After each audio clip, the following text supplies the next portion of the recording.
உத்தரவை நான் எதிர்பார்க்குறேன். சென்னையிலிருந்து சங்கீதா அவங்க மகள் வந்திருக்கிறாங்க. ஒசூர் எலக்ட்ரானிக் சிட்டியிலிருந்து ராஜகோபால் ரெட்டி அவங்க நண்பரோடு வந்திருக்கிறாரு.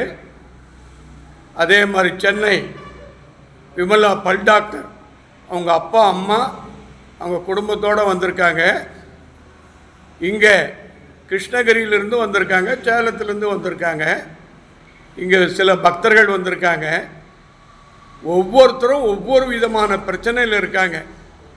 இப்போது ராஜகோபால் ரெட்டி அவர்கள் டிகே சிவகுமாருக்காக ஒரு பிரார்த்தனை பண்ணுங்க அப்படின்னு சொன்னார். அவரும் எனக்கு ஃபோன் போட்டு கொடுத்தார். இப்போது ஒரு 20 நிமிஷத்துக்கு முன்னே அவரும் என்னோட ஒரு 5 நிமிடம் பேசினார். ஒரு நல்ல ஒரு ஆன்மீகவாதி, குரு பக்தி உள்ள மனிதர்.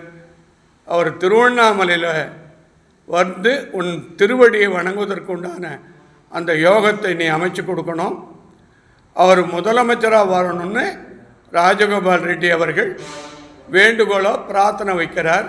அதே போல் ராஜகோபால் ரெட்டியினுடைய தொழில் ரியல் எஸ்டேட். அவங்க மனைவி அவங்க மகள் செய்யும் தொழில், வாழும் வீடு.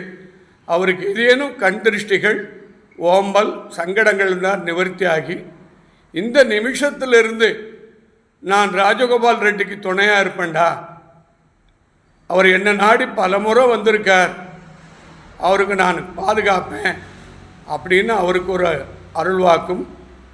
சங்கீதா அம்மையார் அவருடைய உடல் நலம், அவருடைய மனவலி, அவருடைய மகளுடைய என்கிட்ட சொல்லப்பட்ட பிரச்சனைகள் அதை நிவர்த்தி பண்ணி விமலாவினுடைய உடல், அருள், ஆரோக்கியம் எல்லாம் வெற்றியாகி உன் பரிபூர்ண ஆசீர்வாதத்தை வந்திருக்கிற எல்லாருக்கும் நல்லொருள்மா.